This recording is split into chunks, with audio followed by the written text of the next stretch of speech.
Tricia, it looks like there will be no more angel food cakes around your house. Oh, well, Danny, I do have another angel food cake pan, but I've created a heavenly location for these plants. That's a great idea to have a little greenery while you're sitting around the patio table. Well, you know, you can buy planters like this at your local nursery, but what I decided to do was do it more economically. I took this angel food cake pan, and be sure it's an angel food cake pan, not a bundt pan that's similar, because with an angel food cake pan you can take out the center.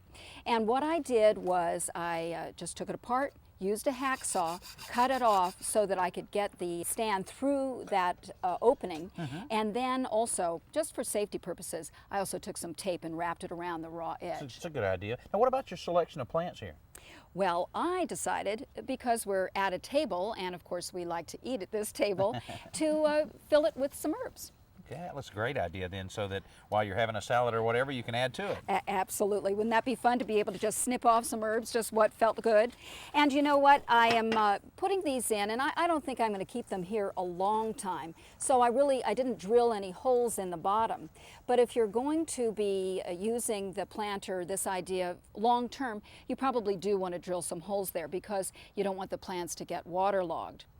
And then it's also important that if you are going to do that, that when you do water it, you don't water it on the table because the water is going to go everywhere. So just take out the pipe, take it off, water it on the patio, and then bring it back. I am kind of getting a craving for a salad.